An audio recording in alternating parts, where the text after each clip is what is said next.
EyeOpener, running on virtually no cylinders.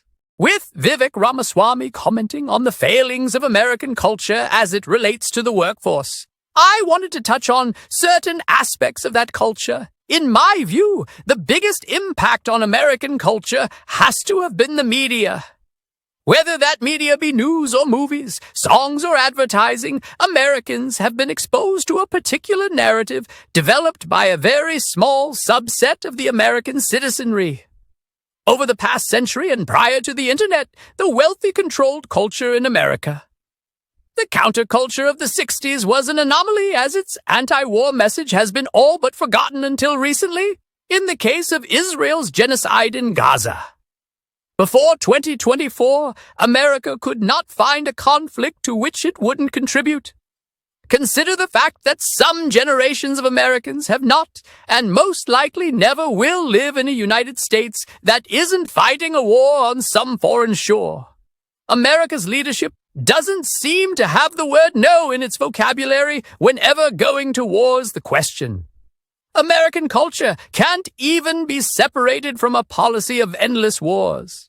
And how were the masses in America so radicalized as to not only get behind every war professed as necessity to our survival? How did warmongering take root to the extent that merely questioning any claim of the existential threat that this or that foreign leader posed to the American way of life got you canceled? Not simply by strangers. Your own family and lifelong friends canceled you if you questioned the second war in Iraq. Even after proof surfaced exposing the lies told to convince us to dive into the first war in Iraq, there was no questioning G.W. Bush's desire to attack. Even though America hasn't won a war since World War II, we love going to war. America has become the schoolyard bully who always loses the fight. No one fears or respects that bully, just as no one fears or respects the United States anymore. The world is moving on without us because America no longer sets the example for standard for the planet, other than how to expedite the collapse of an empire. America no longer excels in industry unless the metric is unfettered greed. The U.S. doesn't set the standard in healthcare unless the standard is how many citizens can be denied healthcare. America can't even claim to have borders as millions pour in without restraint. I don't know if you recall, and quite honestly, I don't know how this story wasn't brought up during the presidential race, but do you remember when Biden threatened to send the National Guard to Texas?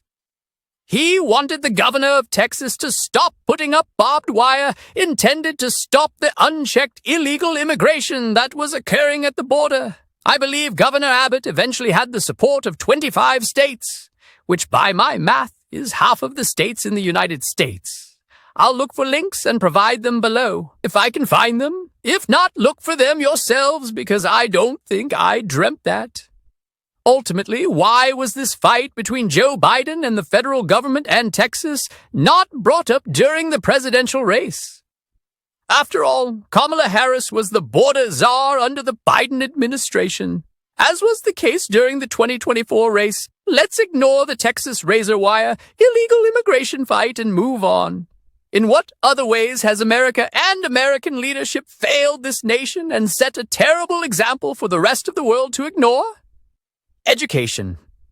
Regardless of who's at fault for the failure of the American education system.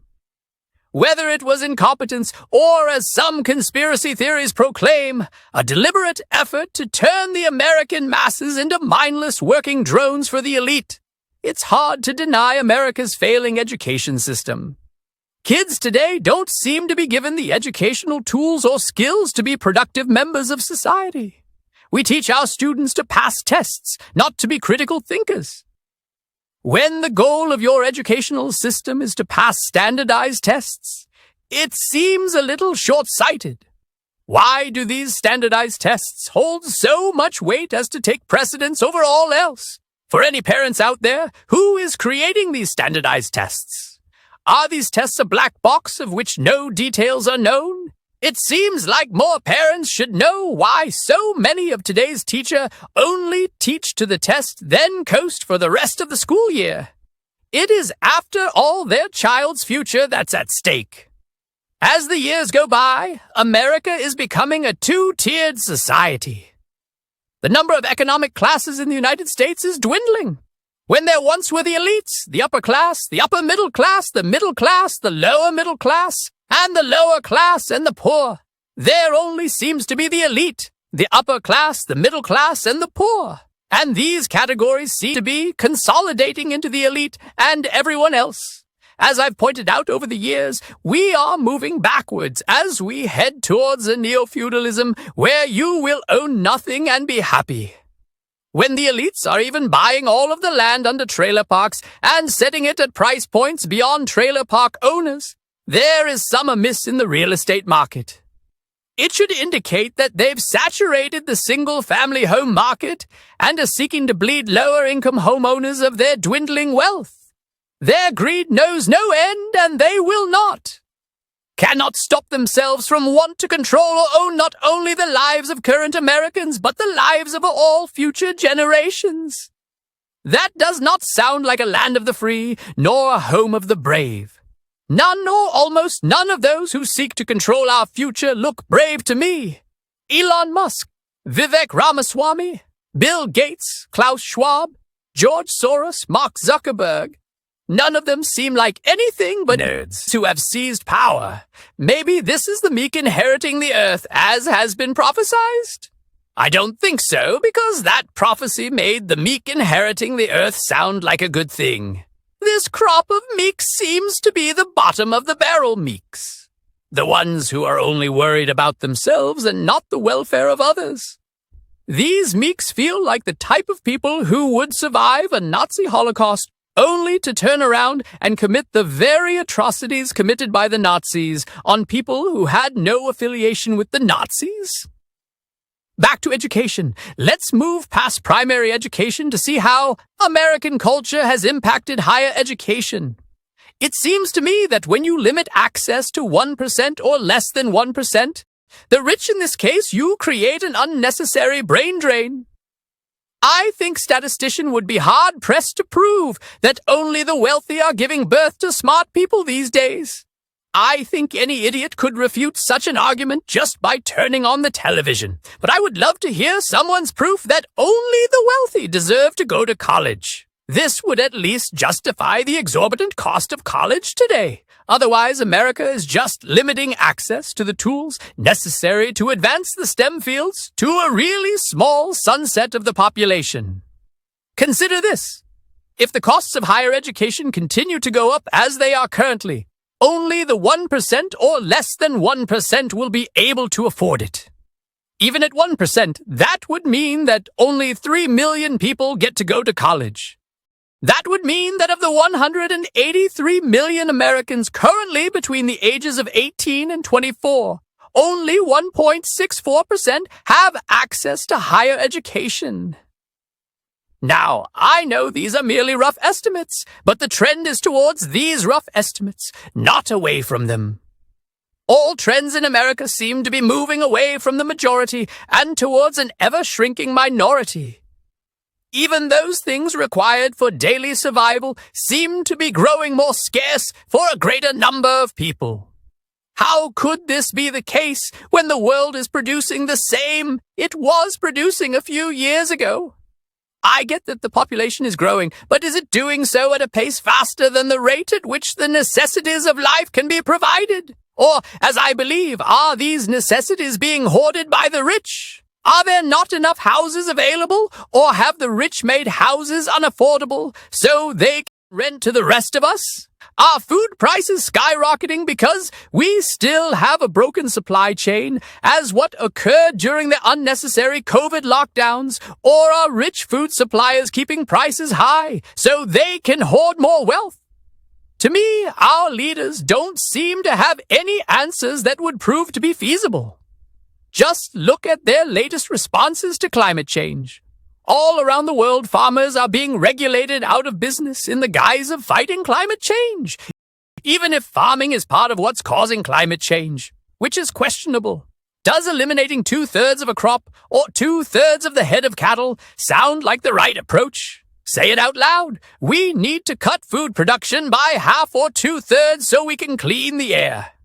To me, this sounds dim-witted at best, and downright nefarious in the worst-case scenario. And, to be honest, the fact that rich people like Bill Gates own more farmland than anyone else in America, I lean towards nefarious as the intent. As bad as the rich stealing our futures may sound, it is much worse. Worse, because a nation only exists as long as its population believes in it. As America fails more of its citizens, who amongst us will want to defend it when the boogeymen our leaders say are coming get here?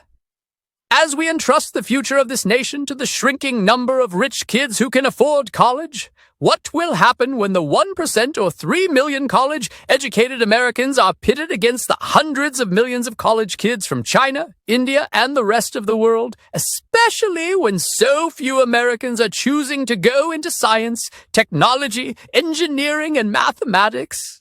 The American empire has peaked and is on a downward trajectory. Joe Biden and previous U.S. presidents saw to that. Now we can only and must seek out ways to mitigate the worst impacts of such a collapse. If we allow wealth inequality to continue to be the American way, our end of empire will be that much more detrimental, as wealthy Americans jump ship. To find out other ways you're being screwed by your current leaders, check out the posts on this blog daily.